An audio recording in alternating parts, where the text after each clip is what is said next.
이게 경찰선에서 해결할 수 있는 게 아니니까 좋은 말로 할 때 나가래 약간 쉬운 말로 하면 이런 거였거든요. 자기 동생들이랑 텐트 갔다 오면서 거기서 이제 조그마한 미니 파이를 들고 이렇게 쑥 손을 내밀었는데 지금까지 먹어본 과자 중에 가슴이 제일 뭉클했던 과자였습니다. 눈물이 날 것 같은데. 울었잖아요 그때. 아 그날 진짜 너무 많이 울었어요? 네 그날 울어서 언제? 저는 그때 이제 제가 촬영했던 거긴 한데 그 남성분이 저희 구조대한테 찾아와서 두 손이 진짜 닳도록 비셨어요. 왜요? 가족의 생사를 좀 알려달라고. 자기 집에 소리 난다고. 우리 네. 가족 찾아달라고. 근데 저는 죽은 시체는 봤어도 살려달라고 애원하는 사람은 처음 봤습니다. 너무 마음이 아팠어요. 제가 해줄 수 있는 게 없는 게. 우리가 해줄 수 있는 게 없으니까. 네. 거기 계셨던 구조대원분들도 다 마찬가지였을 것 같아요. 네.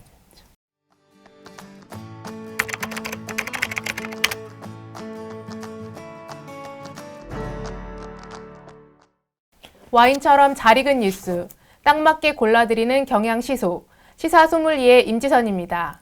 지난 6일이었죠. 튀르키예와 시리아에 진도 7.8짜리 강진이 발생했습니다. 지금까지 사망자 수만 4만 명이 넘었습니다. 이 자리에 튀르키예 재난 현장을 다녀온 두 기자분 모셨습니다. 자기소개 부탁드립니다. 네, 저는 국제부에서 아시아 지역을 담당하고 있는 김서영 기자입니다. 저는 사진부 문재원 기자입니다. 네, 어려운 재난 현장에 다녀오셨는데 언제부터 언제까지 갔다 오신 건가요? 저희 2월 8일 수요일 밤 비행기로 가서요. 2월 16일 목요일 저녁에 인천 도착했습니다. 7박 8일 정도? 네, 네. 네. 갑자기 가게 됐었는데 뭐 항공편을 구하는 거나 이런 건 좀 어렵지 않으셨나요? 항공편은 국제선, 국내선까지는 무난하게 구했는데 그것보다도 현지에서 이동을 하려면 차량과 기사가 필수적으로 필요했는데 그거를 좀 구하는 게 어려웠습니다. 네.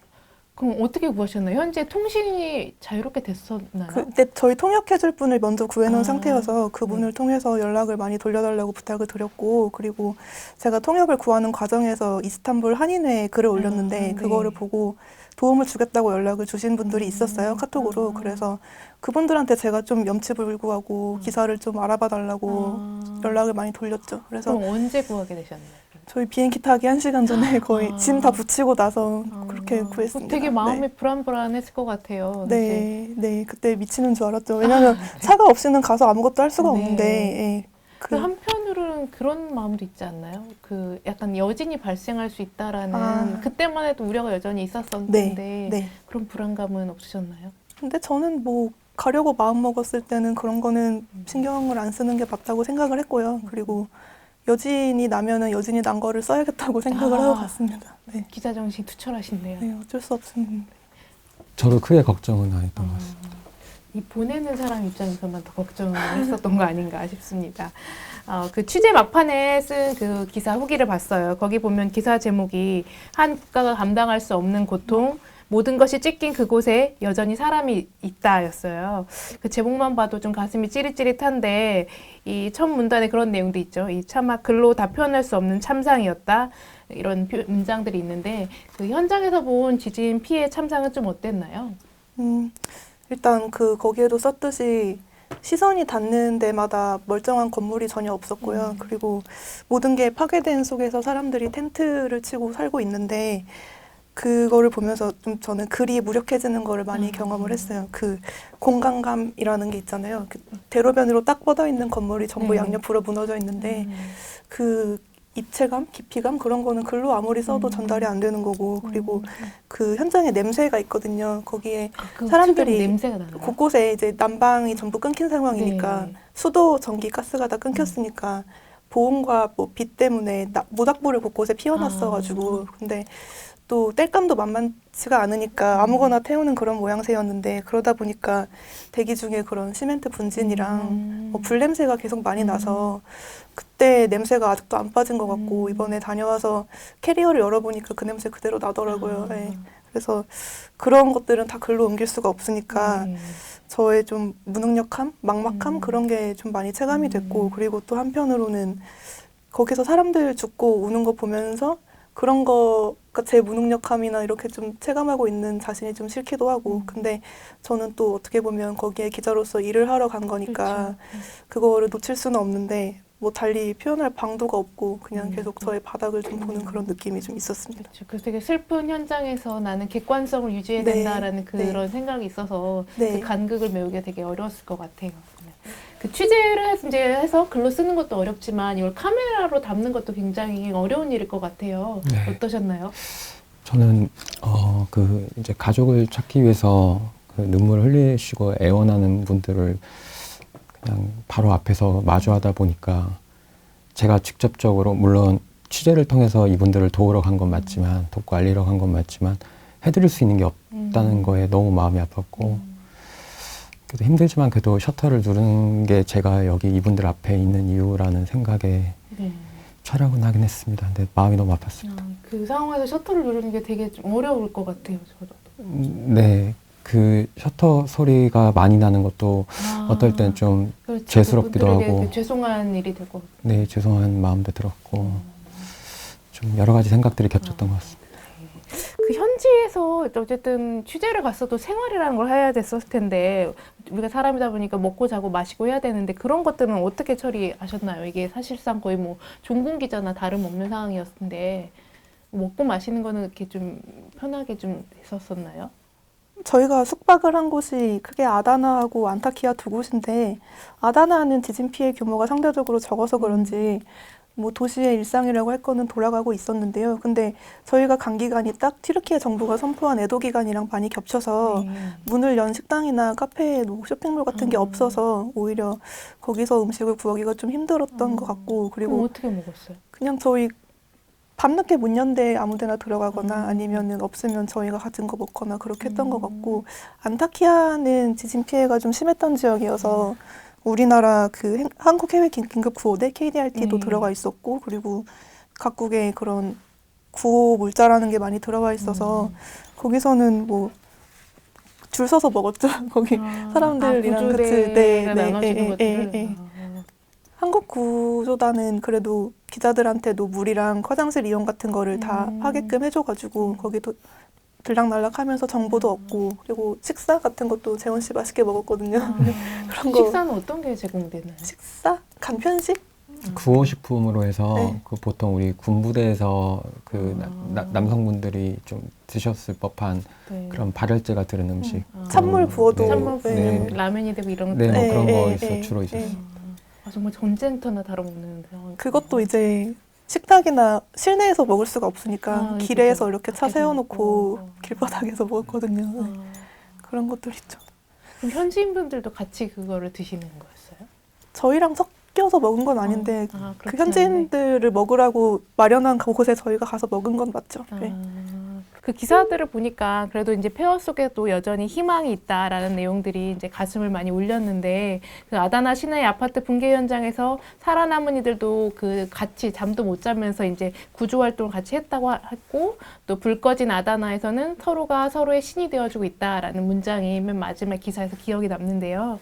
그래서 그 아다나 취재 현장 얘기 좀 더 해주시겠어요? 저는 그냥 아다나뿐만 아니라 안타키아도 그렇고 다 가장 놀랐던 게 말 그대로 좀 집도 절도 없이 나앉은 사람들이잖아요. 근데 그 사람들이 저희를 보면 먼저 다가와서 음식이랑 먹을 거를 준다는 게, 그러니까 마실 거를 준다는 게 되게 놀라웠거든요. 그러니까 우리가 도움을 받아야 될 처지가 아닌 것 같은데 도움을 받으시는 네. 뭐 문 기자도 이렇게 카메라 들고 있는데 네. 거기 손에 음식 쥐어주고 저도 취재 수첩을 들고 있었는데 그 사이에 케밥이나 뭐 과자랑 빵 봉지 같은 거 계속 들어오고 했거든요. 그래서 이게 자기들끼리도 돕지만 저희 같은 이방인에게도 그런 손길을 내밀어 주는 걸 보면서 뭐 흔히 아포칼립스나 뭐 좀비물 같은 거 보면 그런 극한 상황에서 인간의 생존 본능만이 강화되고 악한 모습이 많이 드러나는 그렇죠. 걸로 네. 묘사가 많이 되는데 근데 저는 오히려 그 반대일 수도 있겠다라는 생각을 했고 그리고 나라면 이런 상황에서 남을 도울 수 있을까라는 그런 좀 그러게요. 예. 반성도 좀 했습니다.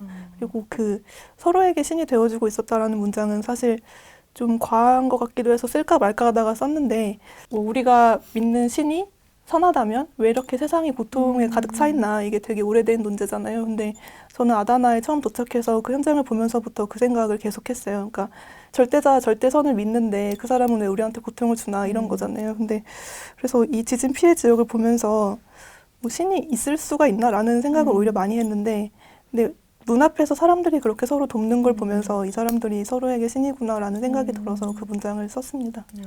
네. 지원 씨는 어때요? 저도 뭐 선배랑 거의 같은 감정 느꼈고요. 그리고 제가 되게 이런 현장에서 느꼈던 것 중엔 그 아이들의 천진한 모습이 제 마음을 조금이나마 좀 편하게 했던 것 같습니다. 물론 뭐 부모들은 뭐 고통 속에서 잠을 잘 수가 없겠지만 이제 아이들은 이제 뭐 옆집 아이들과 한 텐트에 모여 있다는 것만으로도 좀 즐겁게 웃고, 뭐 저한테 먼저 간식도 받은 간식도 주고 막 이런 모습에서 저 마음도 조금이나마 위로를 받았던 것 같습니다. 저도 가장 기사에서 이제 뭐 여러 기사들이 있었지만 놀란 대목은, 사실 우리 물론 취재를 갔지만 우리는 도움을 줘야 되는 상황인데 어떻게 이 취재 기자가 도움을 어떻게 받고 있을 수가 있을까, 이런 부분이 참 놀랐는데요. 그게 이제 우리 튀르키예가 우리나라와 뭐 형제 국가라는 말도 있고, 예전에 6.25 때 이제 파병도 와준 나라라 그런 건가요? 그런 뭐 특별한 감정들이 좀 있었었나요?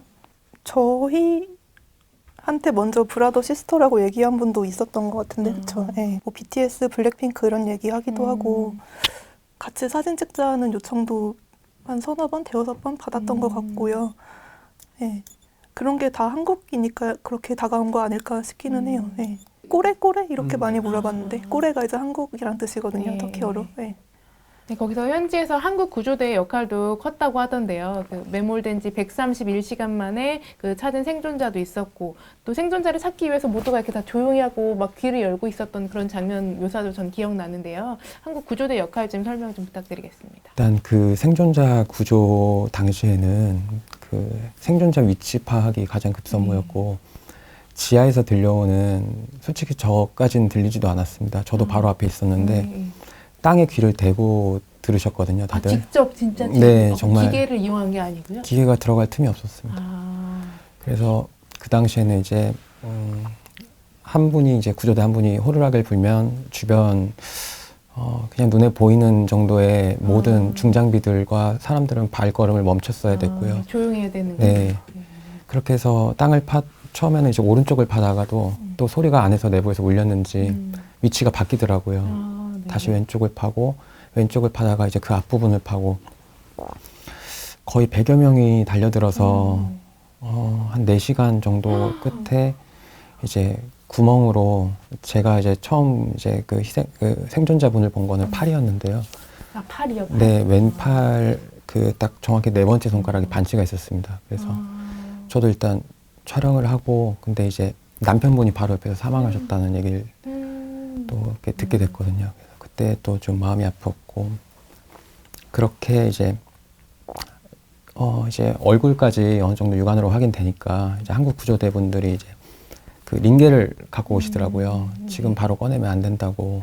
그러니까 이렇게 소리를 듣고 이 위치를 찾아낸 다음에는 네. 하나씩 그럼 그 잔해물들을 제거하면서 그 다음에 링겔을 이제 갖고 오시는 네, 거예요? 그 잔해도 그 시멘트를 걷어내는 데까지 거의 다 망치 사용하시고. 완전 수작업인. 네, 그래서 망치도 뭐 다들 이제 땀 흘려가면서 교대로 뭐 되게 옆에서 보는데도 힘든 모습이었습니다. 그래서 그분은 결국은 구조가 되셨던 네, 거고. 결국 다행히 구조돼서 안전하게 앰뷸런스에 실려가셨습니다. 그럼 4시간을 쭉 다 지켜보신 건가요? 네, 4시간 동안 바로 앞에 있었습니다. 그때 느낌은 어떠셨어요? 두 가지 생각이 들었는데요. 첫 번째는 다행이다. 네. 그리고 하나는 이렇게 100여 명이 달려들어서 한 명을 4시간 동안 꺼내는구나. 근데 지금 이 안에 20만 명이 있다는데 하면서 좀 많이 안타까웠습니다. 이런 참사 현장에 좀 희망만 있는 건 아닐 텐데, 이런 지진 속에서 뭐 약탈행 있고 기승을 부리고 있다, 이런 기사들도 좀 있었어요. 좀 실제로는 좀 어떠나요? 그 수경지 근처에서 이제 차에서 밤을 보내고 있었는데 눈만 그냥 감고 있었는데 이제 밖에서 되게 무슨 소리가 들리더라고요. 시끄러웠던 네, 거죠. 군중들 소리가 들려서 알아보니까 어떤 몇몇이 인근 아파트에서 절도를 하려고 했었다. 근데 이제 그거를 튀르키예 또 주민들이 잡고 경찰에 신고를 하고 붙잡아서 네. 신고한 거예요. 그래서 서로가 또 서로를 약간 지켜주는 분위기. 그래서 저는 이제 한국이나 다른 외신에서는 치안이 위험하다고 하는데 그런 기사 좀 많이 나왔었죠. 저희는 그 속에서 오히려 거기가 제일 안전하다고 느꼈어요. 근데 그 상황에서 또 신고를 하고 이렇게 붙잡고 이런 일들이 또 같이 벌어지네요. 네. 근데 분위기가 엄청 과열됐었거든요. 그러니까 네. 뭐 훔치려고 한 사람들도 아마 높은 확률로 이재민이겠지만 근데 이미 주인이 다 떠난 상점을 노린 거니까 그거에 대한 주민들의 반감이 좀 있었던 것 같아서 이게 결국에 공포탄 한 3발 쏘고서 흩어졌어요. 그러니까 이게 사실 그때가 새벽 1시였는데 그런 총소리 들으면 좀 위험하다고 느낄 수는 있죠. 그리고 저희가 그때 눈 붙이려고 하고 있었는데 갑자기 저희가 주차한 방향이랑 반대 방향에서 차들이 막 몰려와가지고 네. 저희 기사가 문을 열고 알아보니까 무슨 댐이 터져서 다 대피를 해야 된다. 이런 얘기가 돈다고 하더라고요. 댐이 터졌다고요? 네, 근데 거기가 댐이 있을 수 있는 위치가 아니거든요. 네. 그래서 이제 저희는 뭐 어떤 상황인지 딱 보이니까 가짜 뉴스라는 거 딱 보이니까 근데 안 그냥 무서웠어요. 아무리 가짜 뉴스. 그 가짜 뉴스라고 어떻게 딱 거기가 알아요? 저희가 수경지 근처 바로 앞에 차박을 했기 때문에 무슨 일이 나면 거기가 제일 빨리 알죠. 터키 수경지도 바로 옆에 있었으니까. 그래서 그런 얘기로 좀 기사를 진정을 시키려고 했는데 그분이 이제 차를 자꾸 빼려고 해서 진정시키는데 한 30분 걸렸어요. 그분 현지인이. 네, 현지인이니까 자기 정부를 또 못 믿고 이런 게 있으니까 저희가 진정시키는 게 잘 안 먹히더라고요. 네. 그 자기 정부를 못 믿는다 이런 얘기를 하셨었는데 네. 그 현지에서 그 에르도안 대통령에 관한 움직임들은 좀 어땠어요? 이게 좀 이 사건이 좀 지나고 나서부터 좀 비판 기사도 굉장히 많이 나오고 있는데요. 지금 현지 여론은 좀 어떻던가요? 대형 재난이나 참사가 정쟁이 되는 단계가 있잖아요. 근데 저희가 머무르는 기간에 후반부로 갈수록 외신 기자에 대한 취재 단속이나 탄압 통제 같은 게 좀 심해진다라는 걸 체감을 했고요. 정부가 나서서. 네, 왜냐하면 저희가 카라만 마라슈에 그 집단 매장지를 취재하러 갔는데 네. 그때 오전 8시였는데 한 1시간 좀 채 안 됐을 때 현재 경찰이 다가와서 저희를 좀 붙잡았거든요. 그래서 이게 취재하면 안 된다. 그 사람 말로는 이게 뭐 대통령실까지 올라가는 그런 정부 기관에서 요원들이 나와서 뭐 정부가 공개하기 민감해하는 장례식장이나 매장지 같은데 비밀로 깔려 있다. 그래서 이게 경찰 선에서 해결할 수 있는 게 아니니까 좋은 말로 할 때 나가라 약간 쉬운 말로 하면 이런 거였거든요. 근데 그때 한 얘기가 자기네들이 제공한 사진만 쓰라는 거였는데 그 이유는 뭐 트위터 같은데 외신 사진이 잘못 올라가면 왜곡될 수도 있다 이런 논리였어요. 근데 그때가 딱 그 우리 신문도 썼지만 슬픔에서 분노로 바뀌고 있다라는 그런 헤드라인으로 기사가 많이 나오던 시점이거든요. 그리고 5월에 선거 앞두고 있는 에르도안 대통령 지지율이 떨어지고 있다라는 분석 기사도 그때 나올 시점이어서 제가 느끼기에는 이게 자국 언론은 이미 어느 정도 컨트롤을 하고 있으니까 외신까지 이제는 이렇게 하려고 하는구나라는 생각이 들었죠. 그래서 저희도 그때 뭐 너네도 구류될 수도 있다라는 얘기도 들었고 구류라는 건 어딘 감옥이나 이런 네, 데 네, 갇힐 수 있다라는 얘기를 들었어요. 네. 실제로 그런 외신 기자들도 있었나요? 그 경찰 말로는 자기네가 앞서서 영국 언론에서 나온 기자를 잡았다고 했거든요. 근데 그거는 저희가 그 현장에서 확인한 건 아니고 그냥 그 사람이 그렇게 말하니까 그런가 보다 했던 건데 사실 뭐 기자를 붙잡는 게 그렇게 쉬운 일은 아니어서 그쵸, 저희는 기자니까. 그거는 쫄진 않았는데 저희 같이 간 통역분이랑 운전기사는 현지에서 살아야 되는 분들이니까 그쵸, 저희랑 그분들 입장에서는 공권력인 거니까. 무서워하시더라고요. 네. 그분들은. 네, 그래서 좀 저희 메모리 카드나 취재 수첩도 지켜야 되니까 일단 1시간 정도 취재한 것도 있고 해서 빠졌습니다. 그럼 그때 경찰이 우리 그 카메라를 찍은 걸 보자라고 이런 얘기는 안 하시죠? 네, 별도로 그런 건 없었습니다. 근데 그 순간 되게 긴장됐을 것 같아요. 근데 그래도 뭐 옛날 영화 같은 거 보면 막 카메라 막 그러잖아요. 네. 근데 그래도 제가 느꼈을 때 터키 경찰은 그 정도 선까지는 안 갈 것 같은 분위기여서 네, 괜찮았던 것 같습니다. 그 순간 막 카메라 이렇게 뒤로 숨기고 막 이러시진 않아요? 이렇게 카메라가 또 크게 따보니까 숨길 수 있는 것도 숨겨지지가 않네요. 두 대가 이렇게 있으니까. 그 이루 말할 수 없는 슬픔과 지옥에서도 이 꺼지지 않는 희망 그리고 모든 것을 보고 듣고 겪고 오신 두 분인데요. 혹시 또 뭐 더 기억나시는 거나 현지에서 좀 더 뭐 얻었던 귀중한 배움이나 아니면 또 생각나는 아이들이나 이런 분들 혹시 계신가요? 저는 저한테 과자 준 네. 그리고 같이 어떤 과자는?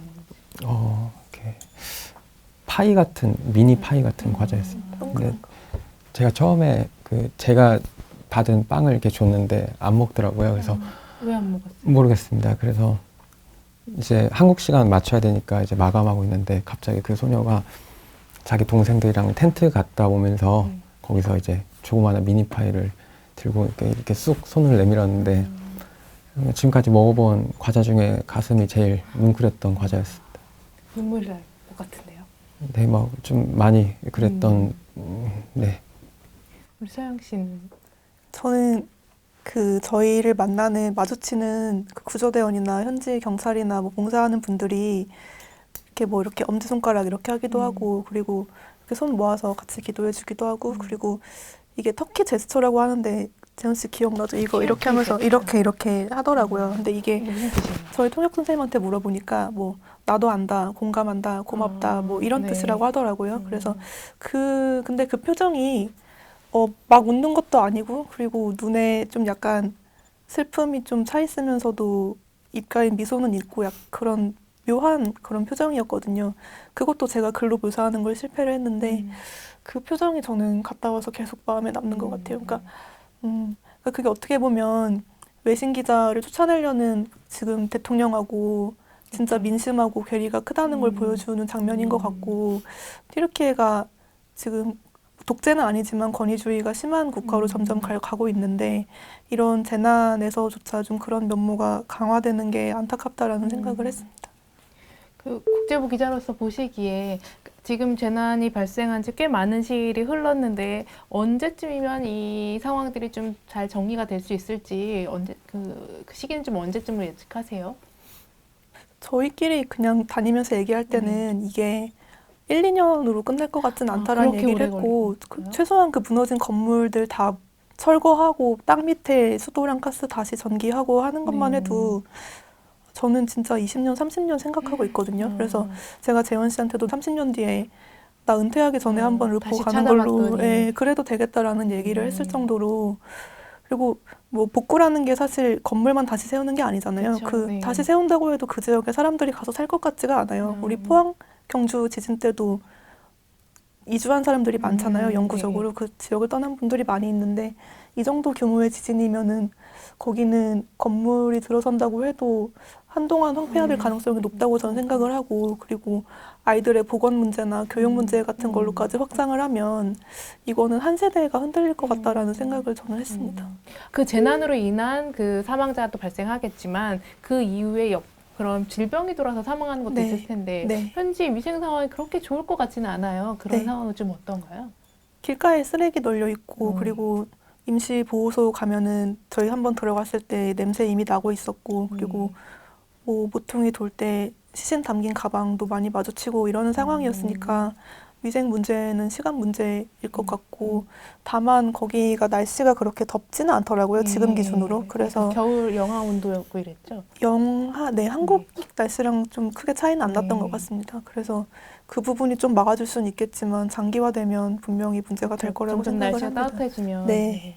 어린 아이들의 그런 특히 면역력이 약하니까 그런 부분이 많이 걱정이 됩니다. 두 분 다 너무 고생 많으셨고요. 다시는 이런 재난이 오지 않도록 우리 인류가 막을 수 있는 재난이라면 막을 수 있었으면 좋겠습니다.